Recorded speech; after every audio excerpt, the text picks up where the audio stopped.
SyFy Sistas are now sponsored by Comics, located at 313 Halsted Avenue, Harrison, New York. Comics celebrates and promotes everything that is wonderful about comics, toys, artwork, and the joy they bring to people. Positive and upbeat, they invite you to come in and experience their selection and atmosphere. Looking for something new and different to read? Their staff is always willing to help you find a book that will put a spring in your step and get you hooked on something new. If you have children and have been looking for a family-friendly store, look no further. With awesome events like creator signings and Facebook Live sales, where you can find everything from mainstream comics to collectibles to hard-to-find editions. Make Comics your comics destination. Their customers are the most important part of the business, and they want to hear from you as well. So give them a call at 914-732-3600. That's 914-732-3600. Comics. Let's be awesome together. Hi, family. Welcome to the SyFy Sistas podcast, where we give you our point of view. We are proud members of the Trek Geeks Podcast Network, and we are so excited to bring you this show today. I'm Tamia Harper, and I'm joined by my sister, Sabrina Wood. Whoop, whoop. And Yvette Blackman-Tom. Hello. Okay, listeners, you are in for a treat. We have a show in store for you today. They have a wonderful guest that we are so excited to bring to you.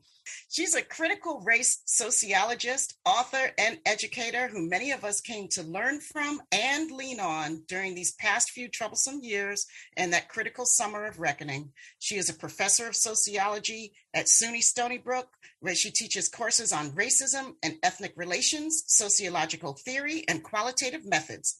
Her books include Resurrecting Slavery, Racial Legacies and White Supremacy in France, How to Be Less Stupid About Race, on Racism, White Supremacy, and the Racial Divide, and her latest book, aimed at young adults, which just released this October, Rise Up, How You Can Join the Fight Against White Supremacy. Ladies and gents and variations thereupon, please welcome Dr. Crystal Marie Fleming. Yay! Thank you so much for having me. I'm super excited to chat with you. We are so excited to have you with us. Now, I know from the tweets and everything that that you just finished watching Deep Space Nine. Yes, and I didn't want to watch it for a long time. I put it off. I was a TNG stan. I grew up on Picard. Picard was my captain. I didn't want to hear nothing about no Sisko. Didn't want to hear about no space station. Sister. I know. Many people explained to me that I was missing out on something, and they were right. So let me ask you this. You never watched Spencer for Hire? You didn't know Avery Brooks was Hawk? No, or nothing? no. All right, okay. I just want to know. Just ask. I did not. So asking for a friend. The whole backstory about like how he appeared on the show and how they didn't want him to look like the character he had played and all that. I didn't know anything about that. So new to Avery Brooks. I'm ashamed to say it, but I was new to Avery Brooks and his genius. You know what? The only thing that matters is that you're not new to Avery Brooks now. Anymore. That you are hip to the jazz that is Avery Brooks that runs through all of us. And there's more than Jean-Luc Picard. There's so much more. There's so much more. I've thank goodness I got into Discovery as well. I'm very safe about the new season. But yeah, I mean, gosh, I don't even know where y'all want to start, but it's I took a good long time to watch DS9 this year. I think I pretty much started over the summer and gave myself a few months to really, really savor the series. I think that's what it deserves and what it needs. I think it's one of the reasons why all these years later, because I was an original watcher of DS9 when it first came out. I watched it first run. It immediately became my Star Trek. I had grown up on watching original Trek in reruns, in the 70s. And then TNG came on. So that was the Trek that I had around me all the time. And then DS9 came on and I was like, there's a black man running everything.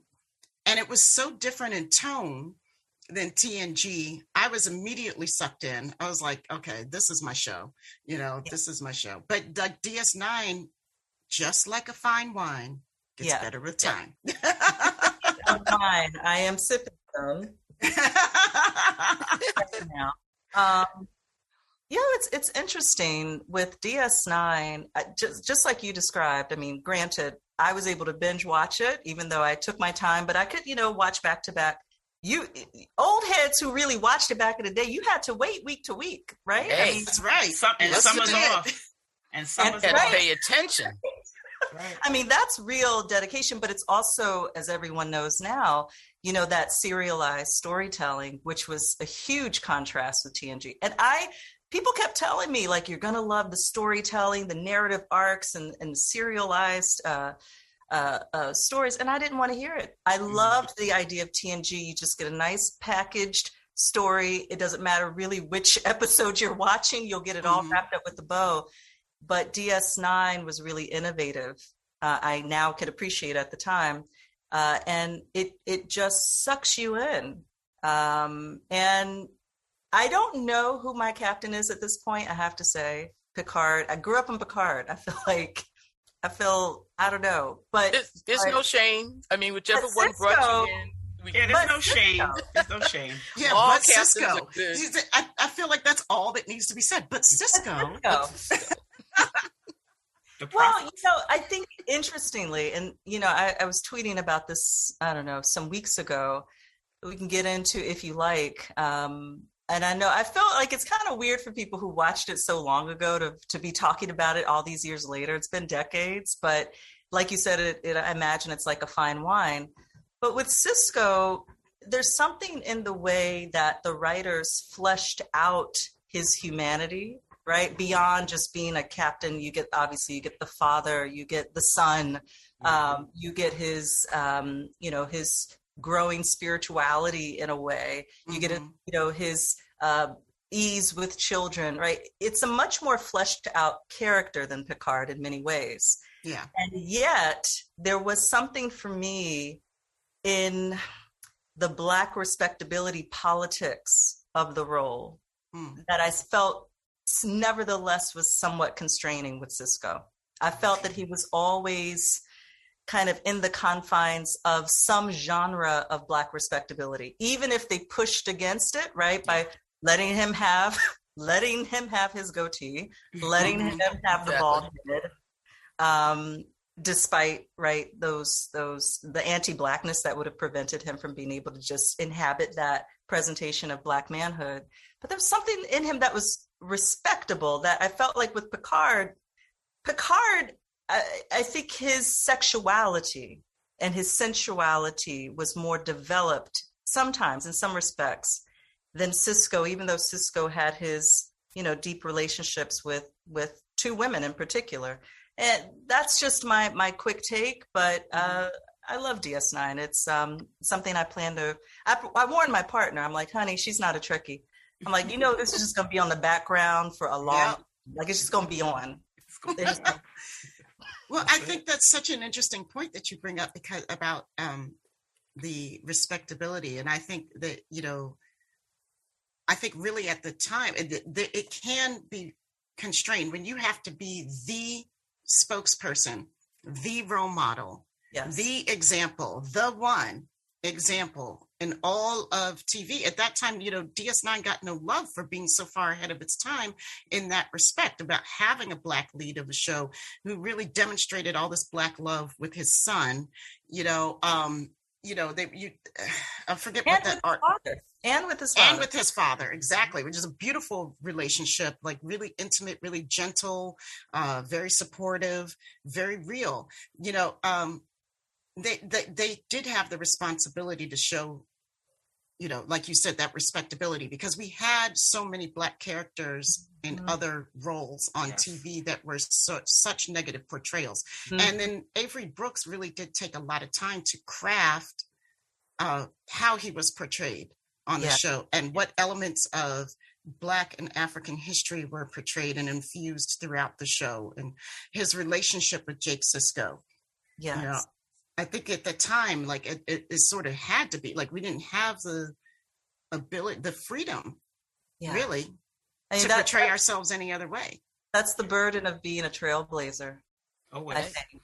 And even the very first episode, Emissary, in that one time that he did give that little bit of rebellion and snap back at Picard, fans went crazy. Did they really? Yes.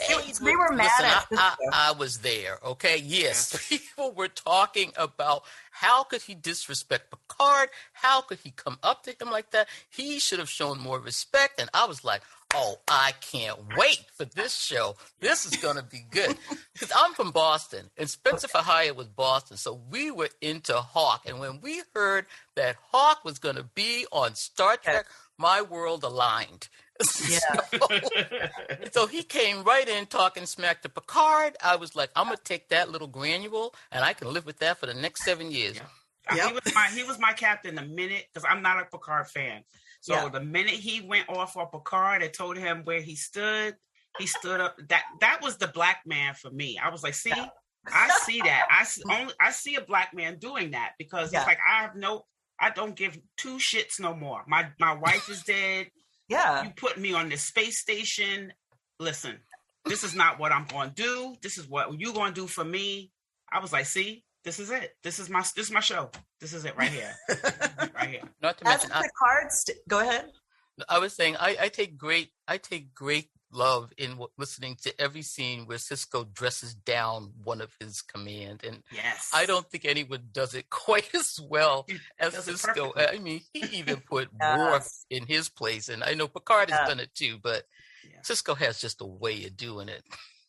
And there's a dignity in his bearing that commands respect in a way that was unprecedented in television. And in some ways, I think still is. It's also, Avery Brooks is a badass, incredible actor. He really is. And not knowing him personally, what I've seen from interviews, he seems to be, in his presentation, very different in some ways than the character of Sisko, in some ways, and which makes the portrayal and the performance even more incredible. You used jazz earlier to describe Avery Brooks. Yes. And a lot of people do, but I don't think that comes through so much in Captain Sisko. It's very not jazz. There's something else.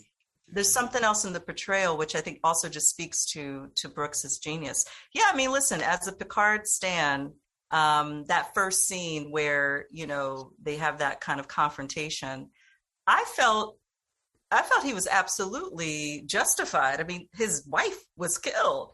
I thought that the writing for Picard, it was very strange. It made it seem as though Picard almost was still in his Borg mode, where he had no feeling. He did not seem to care about the human tragedy that he had been a part of enacting. Which I don't know if it was actually true to the character of Picard. It could have been, but I thought they seem to have written him in a way where it's like you're out of pocket, right? I mean, he was out of pocket. I always thought that Picard, I understand exactly what you mean about that scene, and I always thought of that scene as Picard was just so guilt-ridden about what had happened that he just goes into like I'm just not going to talk about it, kind of like I can't deal with it. Yeah, I can't deal with it. He's like, I am face to face now with someone whose wife died because I was the cutest of Borg. What am I going to say to this guy? I can't say shit to him. I'm sure that wasn't the first person. No, not. But that's the scene that we saw. That's the first person we saw, but that definitely, there was no way that was the first person he had to deal with. Right. So I always loved that scene because I can just, I'm a Picard fan. I mean, I love Next Gen. Listen, I love all the captains, but I'll tell you right now, Kirk's my captain. I'm going to say right now, my captain is the shat every day. Okay, that's over. But yeah, I just love that. I love both of those actors. I think Patrick Stewart and Avery Brooks going toe to toe. I don't care what they Perfect wrote. Scene. It's going to. Do you think we're going to get to see that in Picard? Like, do you think it's going to happen? I do. I believe it. I need this. I believe Sisko will be in Picard. I believe it. I'm just saying that. I'm saying it. I don't know anything. I'm just saying. We're just throwing it out there. And you know, we have watched that thing. Yeah. If you're listening, and we know you are. We're listening. We'd love to see it. Yeah, I would love to. I mean, I think that you guys are right. I mean, I would have loved. I think that's one of the things that actually I mourn about that first episode is that I don't get more scenes with Patrick Stewart and Avery Brooks together. Yeah, I mean, I just would have loved to. I would have eaten that up. I mean, so let's jump forward in Deep Space Nine. We get bald Avery. We get bald Avery with the goatee. So we get him finally in his power, somewhat similar to Sonequa Martin Green getting her natural hair and stepping into her power as Michael Burnham. Like I see some similarities there because when we first see Michael Burnham, right, she's all Vulcaned out, right? Like, so she's whitecized with, the straight hair with this really tight, like very, right, precise cut, and then the freer she becomes, the freer her hair gets, and the more expression. And she's talked about how that was a direct and conscious decision, and so I guess if there's a question in there, which I don't really know that there is, I guess the question would be, do you have any thoughts about this expression of power and Blackness as it regards their physical appearance, or how it meant for what you saw when you were watching Deep Space Nine for the first time? How did it have an impact on you at all? Well, I mean, I'll just be blunt. I enjoyed Sisko in the very first episodes. I thought he looked a little corny. Right? He didn't seem right. Like you can tell when he comes. What season is it when he comes and he has the bald head and the goatee? Is it like season? I think it's 3 or 4. Three. I think it's 3. I think. My partner, who I said is not a Trekkie, but she, come in and watch sometimes. She saw the beginning of one of the first episodes of like season 4 where he has the goatee, and she's like, "Who's that? Who that man?" I'm thinking, that's Captain Sisko. She's like, "No, she's like, who that handsome man? That is Sisko. That is still Sisko." But so he definitely had his swagger when he could just be himself as an actor in the role. And I mean, thoughts about all of this. What I would say, and none of this, is rocket science, but I think it bears saying, like one of the core elements of anti-Blackness and anti-Black racism is the policing of our bodies, right? Many different kinds of policing, how we can present it, how proximate that presentation is to norms and ideals defined by white people, particularly white people with money. The policing of how we move, where we move, what we wear. And so, of course, we see this in television. I was looking at the documentary, What We Left Behind. Right. Yeah. And whoever that exec from Paramount was, the one with the tennis sweater tied around his shoulders. Yeah. That was Berman. Right? With the piano in the background. Yeah, exactly. But so, they asked him about this, about Avery Brooks' hair and all that. And do you remember a word he used was street? Street, exactly. It would be street. And I thought, wow, the audacity for him to say that. And I don't even know that when he said that he understood how he sounded, because I think he did, because he didn't want to say it. He didn't want to say it. Right. And then he said, well, the word is streets. I was like, you knew what you were saying. Right. But and I don't even know what words would have been used back then. Yeah. When decisions were made. He probably thought he was being polite now. But so, that just gives you a sense of how hard it is to still just be Black, right? Because we're still, these days I'm reading a lot in Black studies, actually, number one, for my enjoyment and my edification, but number two, because I'm going to be writing about Star Trek and some different themes, but bringing it into dialogue with Black studies and critical race scholarship. But there's a Black studies scholar named Ronaldo Walcott, is based in Canada.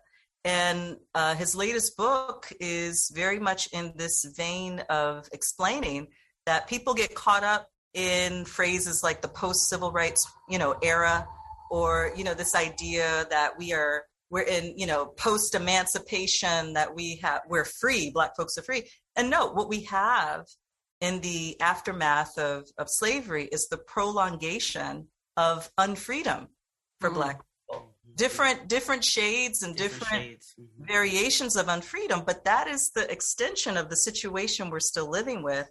And it shows up even in how you can wear your hair.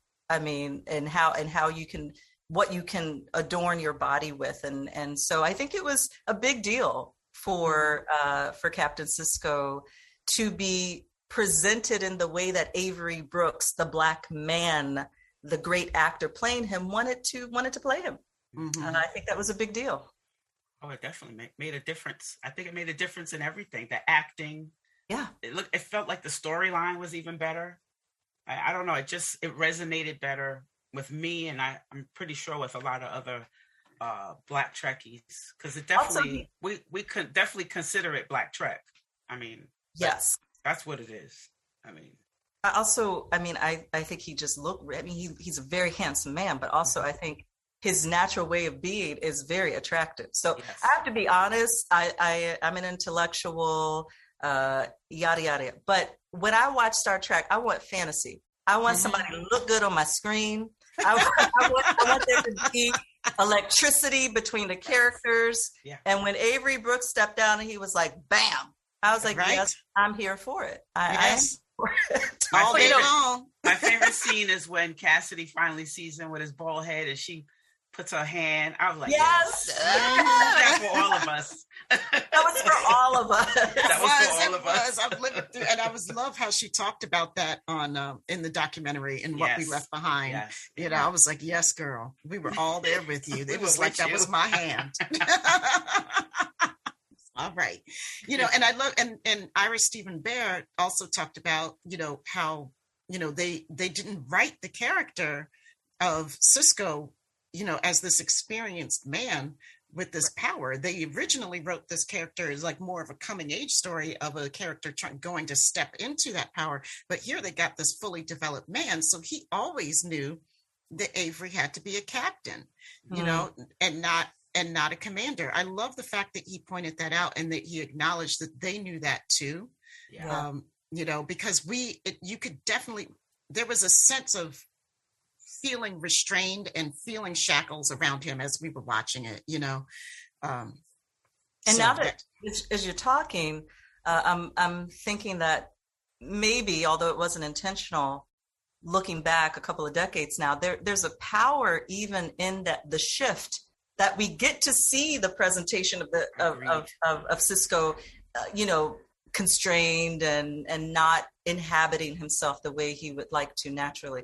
And that shift when he gets in his zone, like if the show had started there, then it wouldn't have been a journey. Right. So we got to go on that journey and to see it visually and to see it in the corporality of how Sisko's body and his face and his hair was presented. I think that's it's true to the actual process of how the character was developed and the relationship between the actor and the show production. But it also, I think, looking back, it's actually it's kind of nice that we can be a part of that. Yes. I think, yeah. Yes, it's one of our favorite episodes where he finally gets that with Pip, and I love it. So.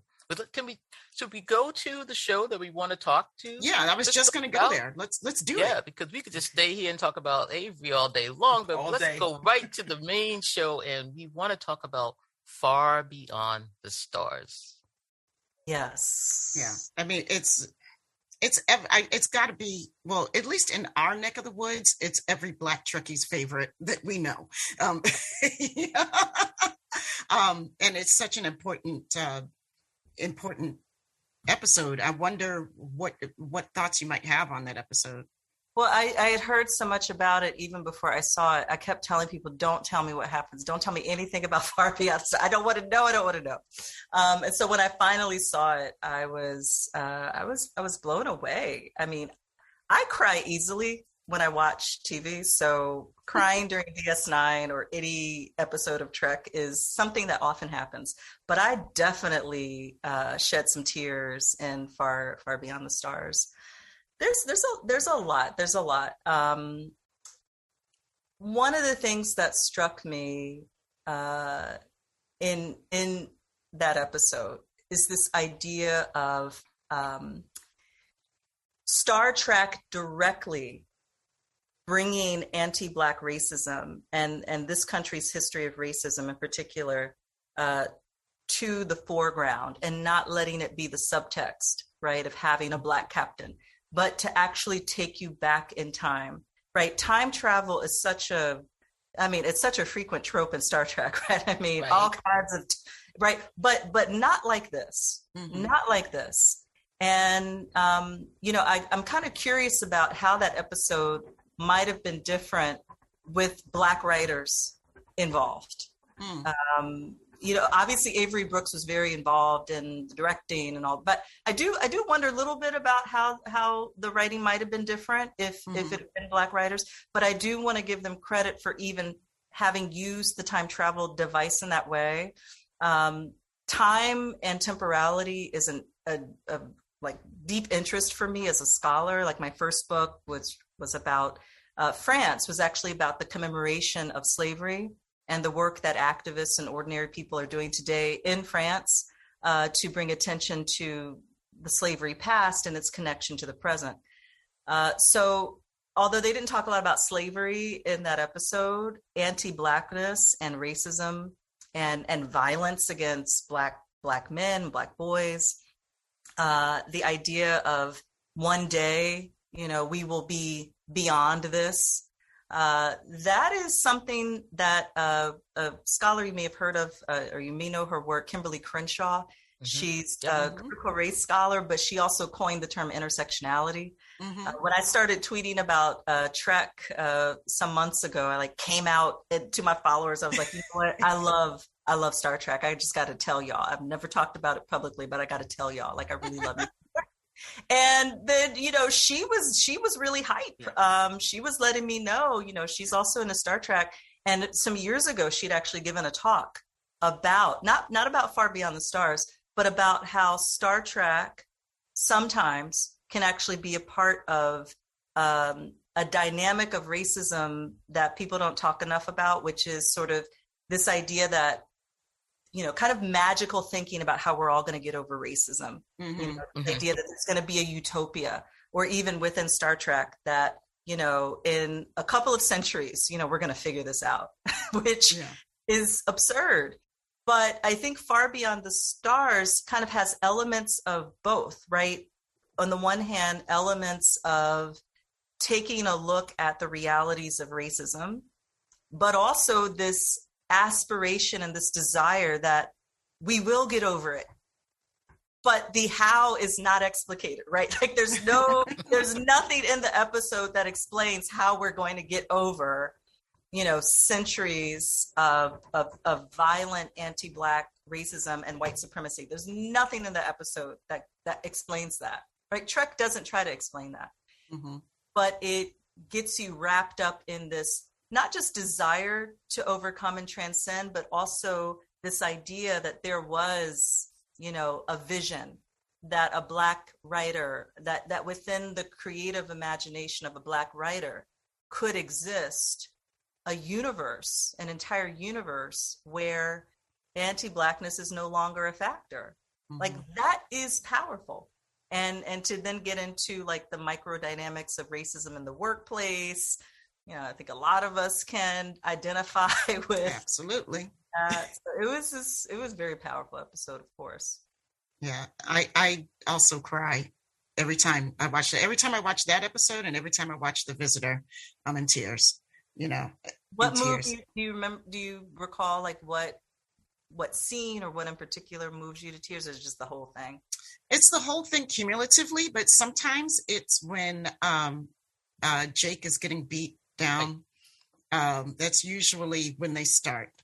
And by the time we get to Avery's breakdown, in the office, I'm breaking down too, because of the weight of the history, because this history is written into our DNA.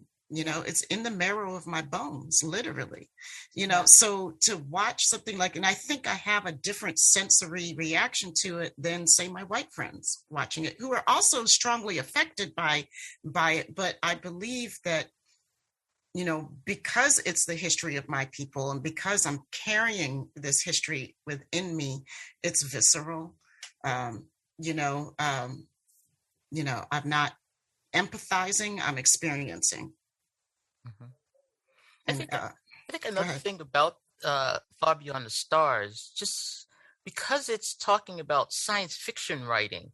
I mean, we've had stories about Black people wanting to be writers, but this particular genre of writing is still something that people are, we have a book club right now where we're going through the Black sci-fi writers of, early ones like Samuel R. Delany, and we talked about Stephen Barnes, and people haven't heard of these. They don't know this stuff. So that was the other layer in this that really got me. My brother is a sci-fi writer.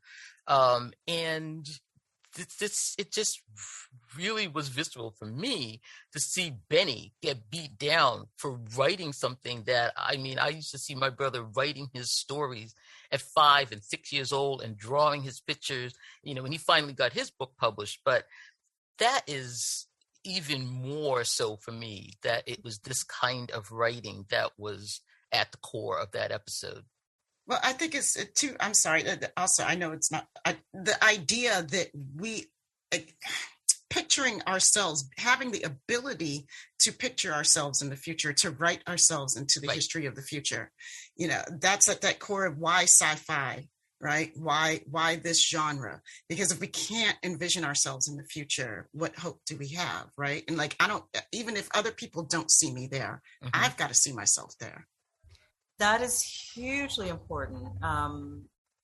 The idea that Black people exist in the future, right? Far into the future, the persistence of Blackness. And I think sometimes people might not realize, you rewind the clock 100 years, W.B. Du Bois, one of the founding sociologists and one of the greatest intellectuals of the 20th century, he was working and living and writing at a time when it was common for scientists to argue, racist scientists to argue, that Black people were going to disappear.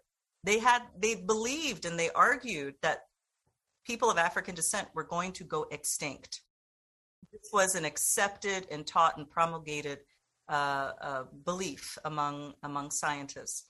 And so, first of all, that is not true, number one, but also Black people had to insist on our persistence in the face of scientists writing us out of existence, and in the face of colonial forms of violence, anti-Black racism and structural forms of violence that were trying to make us disappear. And so, and some would argue that those forms of violence and that intent to disappear Black people has not ended. And so it is super powerful in that episode to have a Black sci-fi writer, number one, to your point, Sabrina, but also this insistence on Black life beyond, right, far beyond the present moment. I think that's incredibly powerful. Even if we don't know, how it all happens and how we get from here to there, the intent and the vision, and Benny Russell's insistence that, I don't remember the exact quote, but that his ideas were real, that they carried reality, right? Even in the face of those who were trying to negate his existence and the reality of his ideas. I mean, I think that's what made me lose it, what got me crying. Yeah, right. It was visceral in his performance, and everyone knows, you watch the documentary, they talk about how Avery Brooks, himself and lost himself in that scene, and stayed on the ground for a while. And, you know, I don't know what made him get back up, but it was real for him. Mm-hmm. I've watched that so many times that probably the scene when he's on the ground at the end, I'm probably, you know, it gets me, but I think I don't get there until that scene, because I've seen that. I love that show. I love that episode, but that, you know, that scene, those scenes are played everywhere. You know, we've seen them for years. They're in books that we've read. They're in every Brewster Sisters. You know, they're in every so-called Black show that we see. That kind of scene that, you know, the Black guy is going to get beat up or he's wrongly accused. You know, it's always there. But I like Sisko on the ground, knowing it's Sisko, because he's my captain, and him just unable to get up, and the rawness of that's what gets me. I think it's more of, because I know that Benny is Sisko to me. He's not Benny, you know, so that's what gets me, is that my captain is on the ground because of these things that are going on, and even he can't surmount this. You know, all of this crap that we deal with every day. He's still, you know, it's still there. It's still something that we're still fighting for. And I think that's what gets me every time I see that. And it always gets me at the very, very end, you know, when I know he's not getting up. And I've seen it tons of times, but it's just that part where he's just like, you know, just down. And I know he's not, I'm like, whew, you know, it's that kind of thing. And I think, it takes me a while afterward. I cannot watch another episode after that one. I always take a break. I do the same thing when they kill Jadzia. I take a break. I'm still so mad about that. Right. So there's a lot of that where I think DS9, especially if you watch it a lot of times, because you see more, you process more, and then you have to go, okay, I need a break from this for a minute, because I got to process some of these shows, some of these episodes I just saw. And then, you know, I'll go and watch maybe Enterprise or something.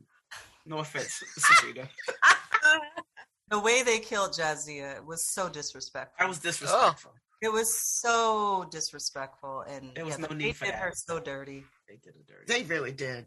They really did. I mean, imagine like 20 years later still being pissed about it. That's me, you know, because I mean, I love Jadzia. I love Major Kira the most, like as women on the show, and that I got to relate with every time I got to see the show. But Jadzia was my girl, because they were starting to write her as a really kick-ass woman. Yeah. You know, and she was one of, you know, so I was like, great, I have two kick-ass women on this show, you know, and yeah. It still makes me mad. She was good with Worf. It was I enjoyed that relationship. I thought she brought out in Worf aspects of his personality and even his manhood that I don't know that any of us knew was there. I mean, he like blossomed with Jadzia. But they, you know, the documentary actually seen the actress Terry Farrell. She was still so upset, and I thought her vulnerability in, you know, being public and open with how hurt and upset she still was, clearly as a fan, it had me in my feelings. I'm still mad about our girl. Didn't even go down on a mission. I know, right? In the temple. In the temple. Like, just like, come on now. She should have gone out with some Mark Klingons. Alamo felt about it. He had to kill Mark her. Alamo. Mark Alamo. He had to kill her. He's like, why do I have to do it? People hate him to this day because of that. But, you know. Well, I think they hate him for more than that. People hate him for more than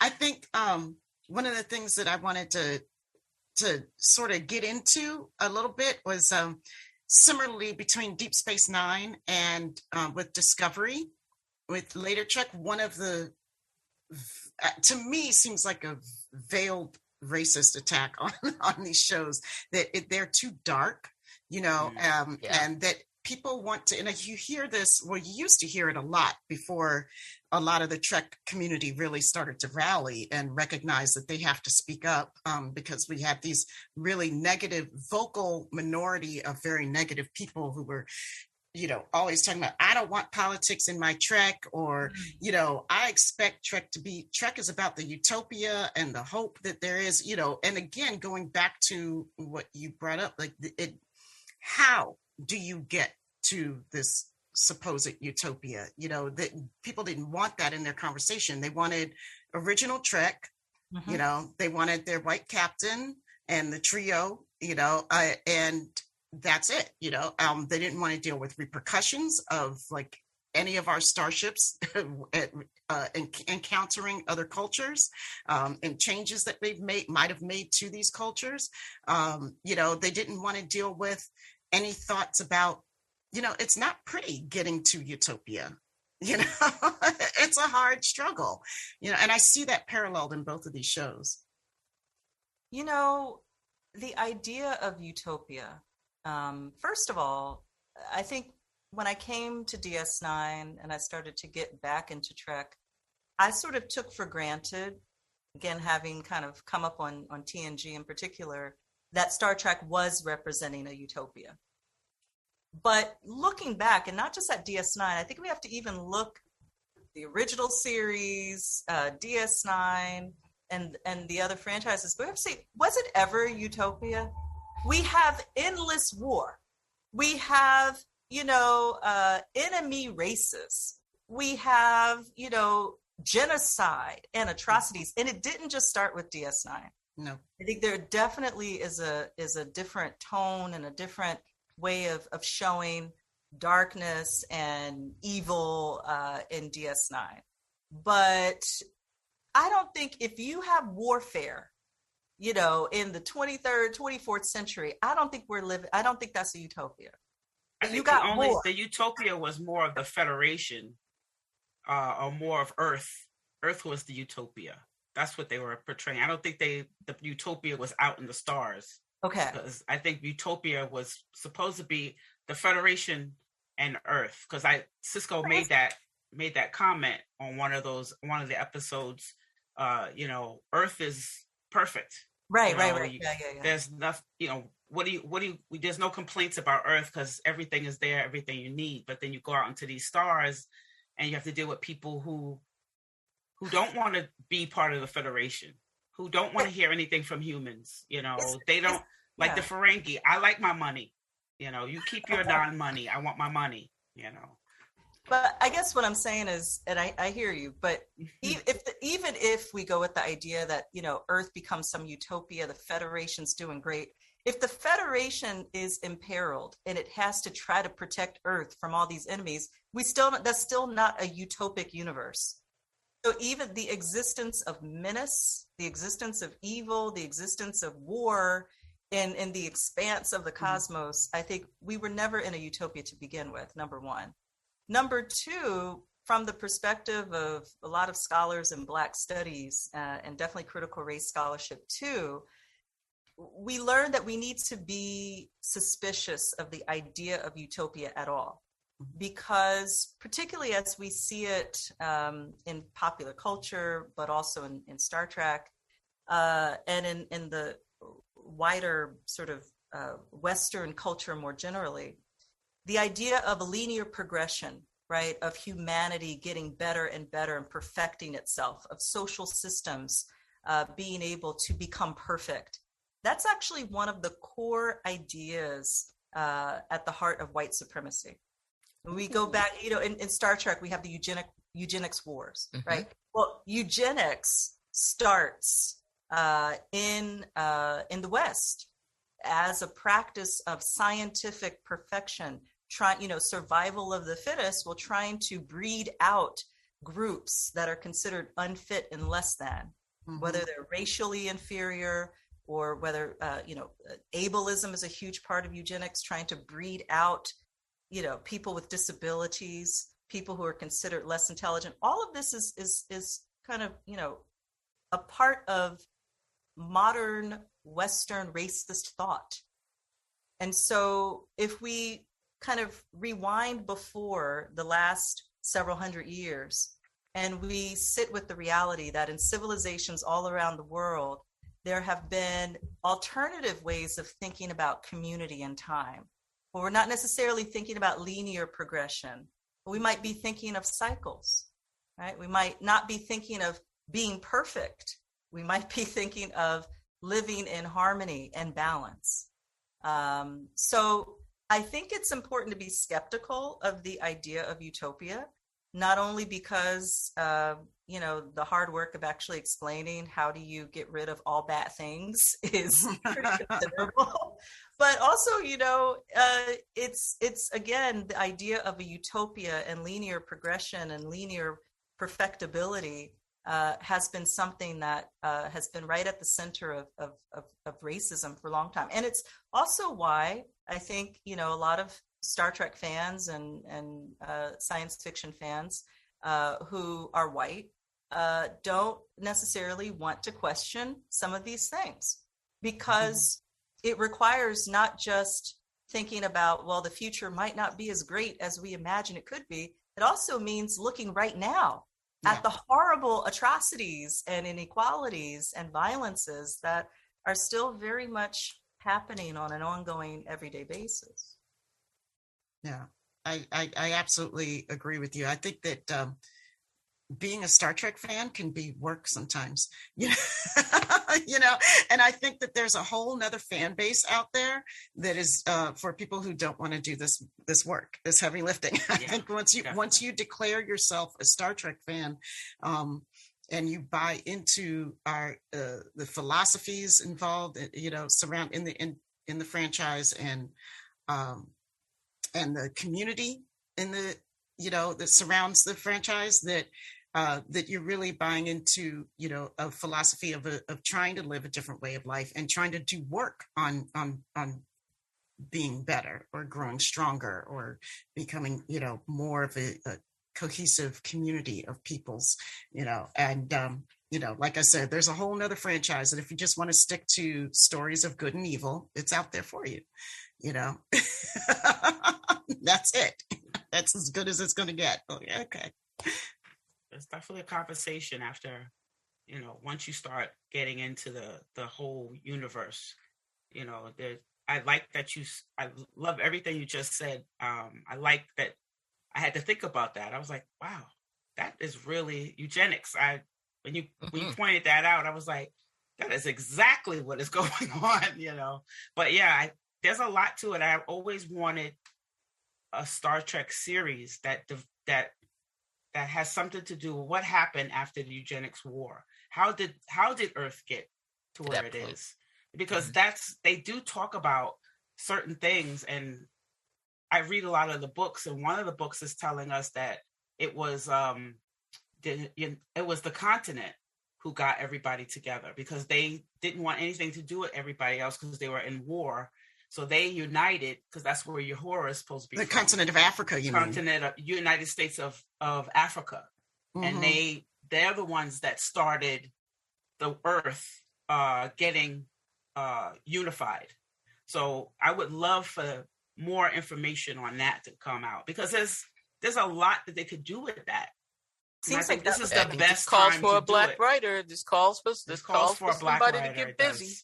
It would be an amazing series of books, of films, television show. I mean, the idea of Africa, right, which is where we all come from, right, the birthplace of human civilization.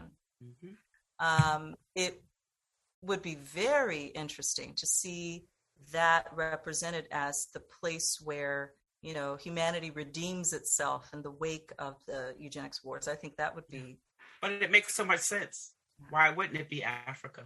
Yeah, it better be Africa. Because right, it should be. There's no future for, I feel there's no future for our species without Africa and African people flourishing.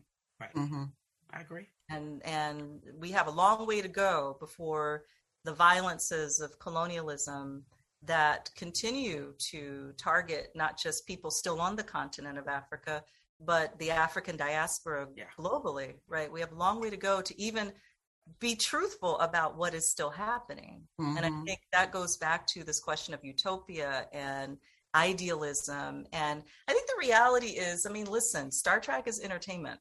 Yeah. A lot of people want their entertainment to give a sense of escapism. I know I do at times. I just want, I mean, listen, you know, shit is rough sometimes. You That's just right. want something to make you, you know, feel like you're somewhere else. Right. And I think, you know, at least for me as a Black woman, as a Black queer woman, you know, even my escapism, I still live within the realities of these, you know, systems of oppression. So I can still tolerate, and in fact, I want even my escapism to have some realism in it.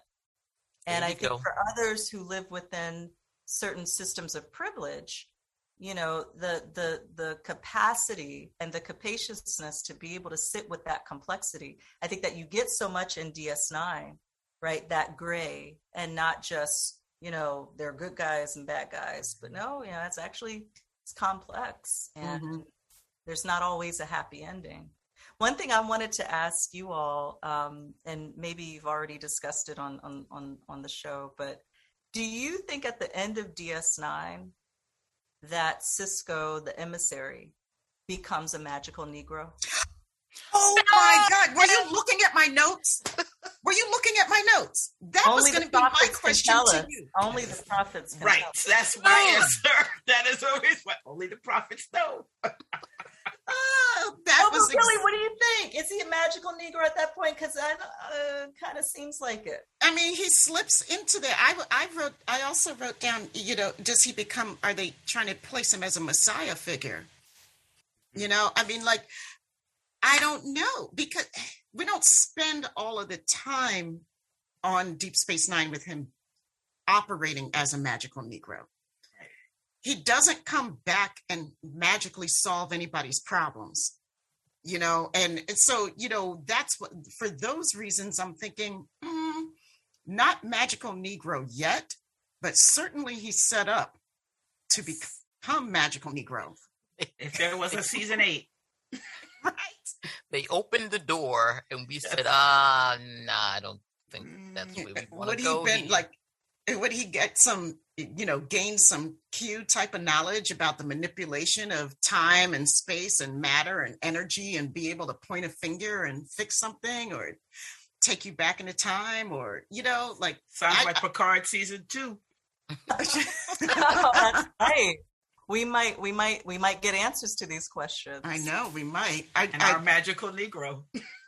Are you watching? watching? I think a lot of the series he was resisting that role, and I'm trying to remember. Was it some interview I saw with Avery Brooks? I don't know if it was a clip in the Captain's documentary, if it was something else, but he seemed to be saying that something along the lines, to paraphrase, that an African is sort of always kind of associated with spirituality. And I think what was unsaid was in the Western imaginary. And I wonder about that for Deep Space Nine, if in the right, like, why was I also write in my work about spirituality, and I'm into spirituality, and I like that part of DS9, but it is curious that the first Black captain that we see, right, is from the beginning, episode 1, being called to connect with the prophets. You know, and even for him to have to resist that, like, Picard never had to deal with that. Did Kirk have to I mean, they didn't have to deal with, like, a spiritual role being thrust upon them. And you have that in DS9. And by the end of it, I mean, what is his status? Is he a prophet? Like, I really don't even know what he is. We see him dive into the fiery depths, and then right, like you said, is it a Messiah kind of resurrection? Is he a being now that transcends time? Which we get in that line to Cassidy, when he says something like, she's like, are you coming back or something? And he says something like, maybe yesterday, maybe a year from now. Right. I know what. Somebody tell me that. I'm going to be upset. Maybe yesterday. Yesterday. Right. Well, and I think this is why I love Burnham so much, because for the first time we do have a Black person and a Black woman in that captain seat, and she doesn't have, some alien thing or some super eyes or she's the emissary. This is just a badass sister.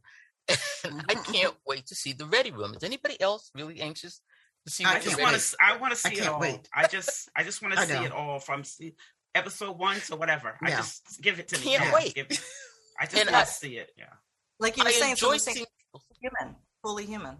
Yeah, fully human. She's fully human. Finally. Right. And I just want to see. And listening to everyone react to this.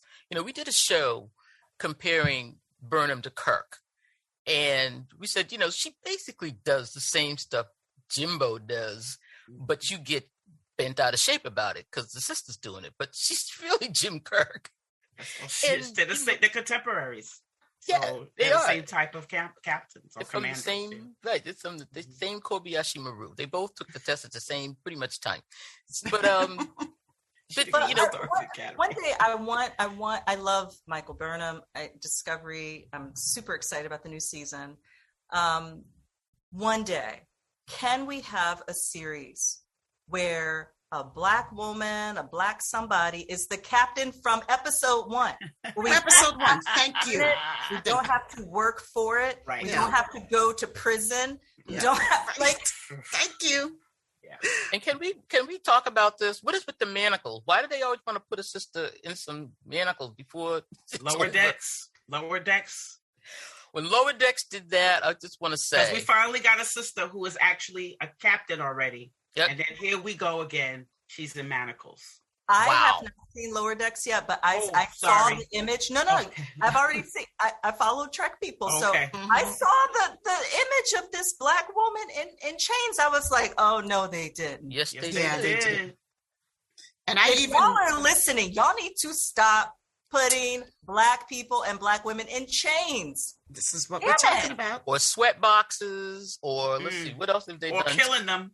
Right. Hello, Picard writers.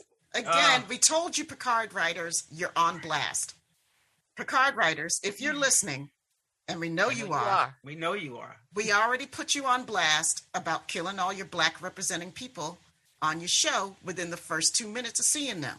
Right. Except for Raffi. Raffi's the only one. Raffi's the only one. And you didn't kill her son or the grandbaby, but he sure is hell not in this show. We don't have a relationship with Raffi and her son anymore, so we don't get to see him, so it doesn't count. I'm telling you, can we get it? Can we get it, please? We put it. I mean, I love Star Trek. This is why we put you on blast, Star Trek people, because we're supposed to be getting better. Now, I just related to this, but I have to ask y'all because I feel like this is the perfect group of folk who can tell me and guide me in what I should do. So, maybe Lower Decks, right? People tell me that I need to watch Voyager, which is another show. I still don't want to watch Voyager. I watched the first episode the other day. I was so mad. It was so bad. I don't know if y'all are Voyager stands. It was the first episode.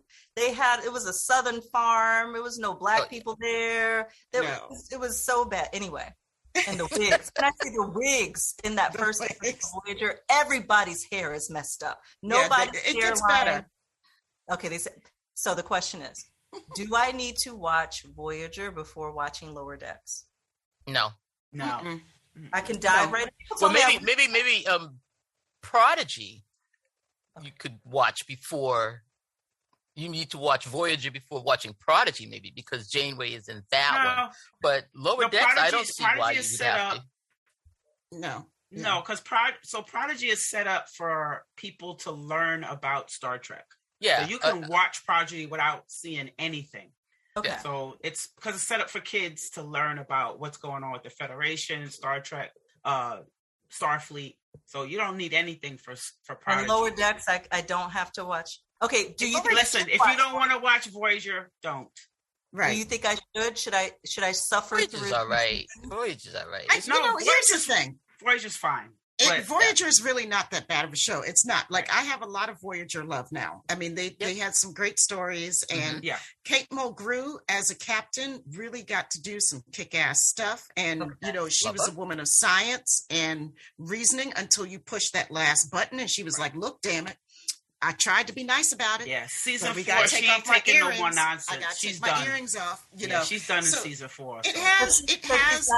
It has B'Elanna. It has B'Elanna. So you have to watch it for B'Elanna Torres. Oh, okay.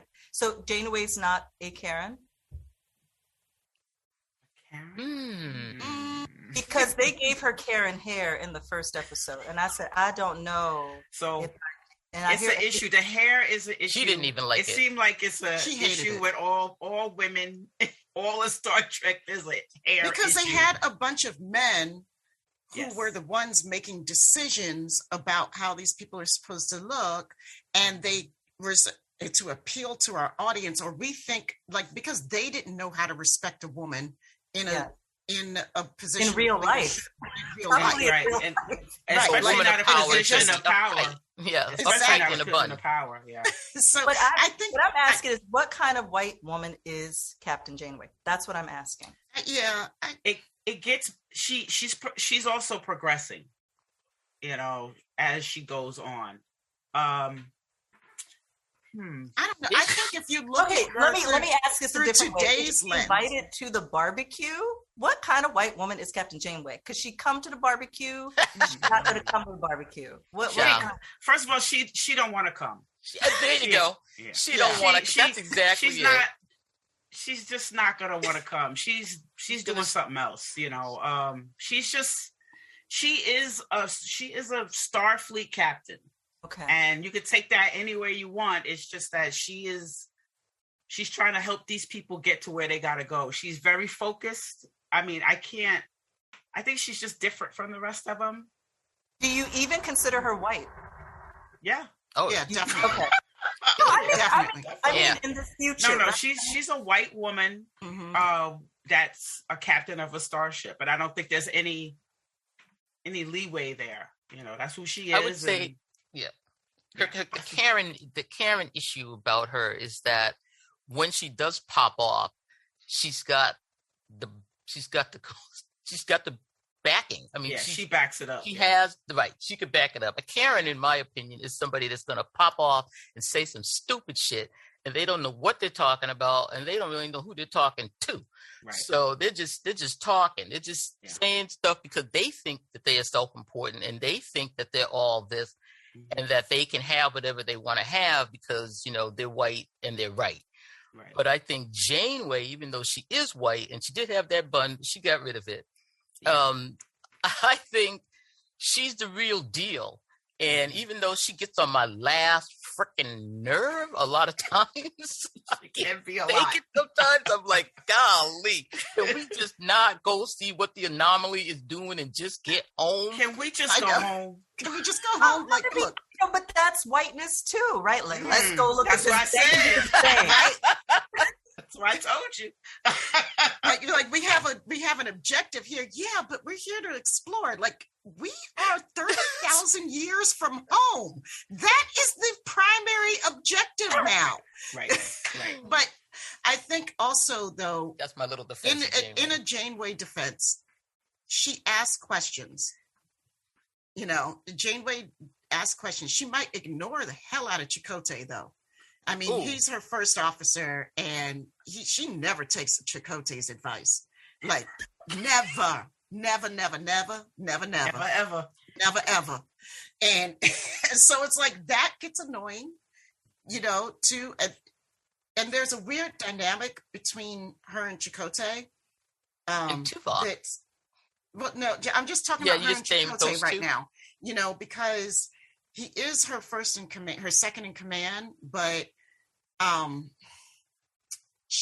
don't know if she really respects him. I don't think so. And so there's Karenism in that aspect of Janeway. I think she's complicated. I don't think it's an easy answer. I don't think it's a. Well, maybe I'll give her a try. I Oh, I think try to check it. I think for me, okay, so for me, like I'm gonna watch because it's Star Trek. I'm gonna watch it. I'm watching regardless, like regardless. But I always take some of the stuff even with a grain of salt still, and I don't try to analyze it through my knowledge now often, because like you said, like it is my entertainment in so many ways, and I just needed to be that for a while, like I can't, because it is my cup of tea on a hot day. I mean, on my hot cup of tea on a cold day, like I need to let it be that for me. Right. Sometimes I can go there, but and they have a lot of Voyager fans that we know who are adamant about their Voyager fandom, and Janeway is their captain, and that's all good. And I think that there's some great things, some great episodes in Voyager. Like I really, and rewatching it now, I really came to respect a lot of these episodes. It's not my favorite Trek, but I'm not going to throw it under the bus either. But she's not coming to the cookout, but she's not a terrible person either. I was already warned not to watch some lizard episode on Voyager. They said don't watch the lizard. Do you know what? It's a silly episode. Which silly? She talked about the Warp 10 one. When Janeway and Paris have babies, devolve, or whatever, had the baby, had the lizard just babies. For the laugh. I mean, that's just hilarious. So I say watch it because now you know what the joke is about. Yeah. So now you get the joke. And going back to Lower Decks, I mean, that's the only, it's just to have fun, like to know it, to have that extra level of joke on Lower Decks, that's the only reason that you would want to watch it, anything before watching. You don't need to watch it before Lower Decks. Lower Decks is still funny, even without relying on all the Star Trek lore humor. Okay. Yeah. Thank you. To me. No, I agree too. Believe me, Crystal, it took me a while to come around to Lower Decks because I just was like, really? Oh, please. Yeah. But to go back to Lower Decks, though, like they better, Mike McMahon, if you're listening, and we know you are, you better have a good reason to have Captain Freeman in some shackles. I already put you on blast on Twitter. Because you just got me over and then you lost me. So we're getting on in time. So I want to bring us back because I know that you've got to go soon. And, I really appreciate all the time that you've spent talking to us about Deep Space Nine, about Trek in general, and helping us to see it through a different lens, which a lot of us are not looking at, especially us older generation of Trek fans. We didn't come up with intersectionality. We didn't come up with big words to describe what we were going through. We came up just, it was like, and one of the reasons that I appreciate you so much. Oh, and we forgot to do this at the top of the show. Thank you, Dr. Muhammad Noor, our best friend in the world, for putting us together with you. Muhammad, you're the best. Hi, Muhammad. Love you. BioTrekkie, y'all. If y'all are not watching the BioTrekkie on YouTube, you better get with it because wonderful. He will tell you why they're black Klingons. and black Andorians. And black Andorians. But Lord, I forgot what I was gonna say. We didn't have intersectionality when we were growing up. Yes. This is what I was going to say. Yeah. So what I love about your work in particular, though, and what I have read of your work and how I came to know you through different op-eds and stuff, especially what I call the Summer of Reckoning, when we were all entranced with the trial and, and we were protesting and everything, is that you make big words and big concepts very relatable for people, and I really appreciate that because oftentimes academics get lost in academia and have a really hard time communicating ideas to anybody else that's not going to use a $5 word, and I don't see the point in actually studying anything if you can't communicate it to anybody. So I really do appreciate that.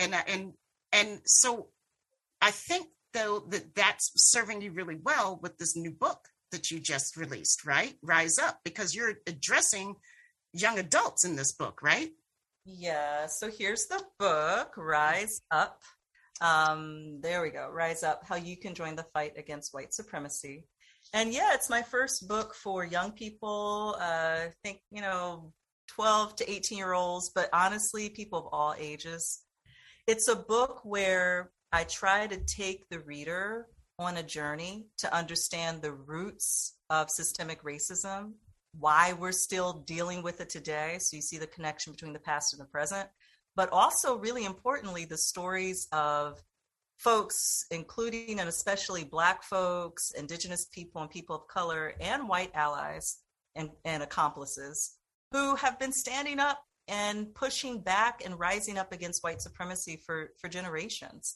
So the aim is to educate, but also inspire with stories of resistance, and to help young people, and again, people of all ages, to really kind of have a roadmap for understanding what it means to practice anti-racism and challenge racism in your everyday life. So I'm excited. The book is finally out, and I hope it's a good resource for educators, community members, and folks who are looking to better understand and rise up against racism.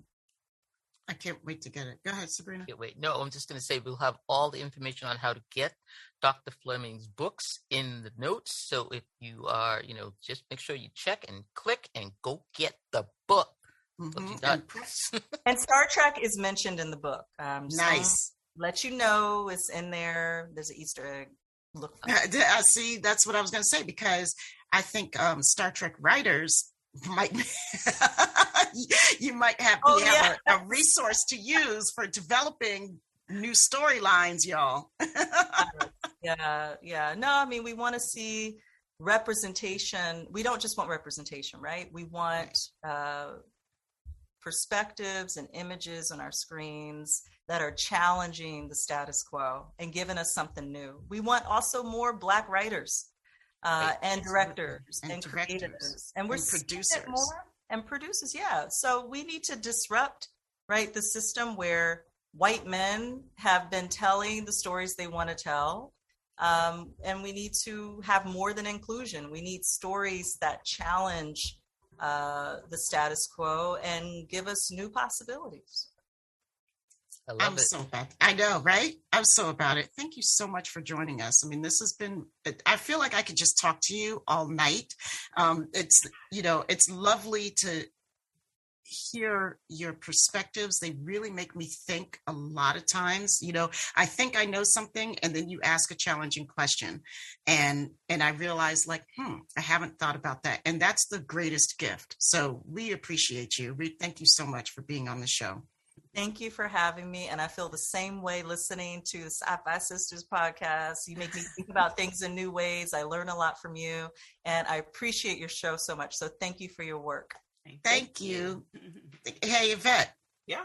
It's that time. You want to tell folks how they can reach us and talk to us about anything that they heard, if they have ideas or thoughts about what they heard in the show? Sure. You can find us at SyFySistas.com. That's SyFySistas.com. Join us on the mothership. That's MUTHASHIP.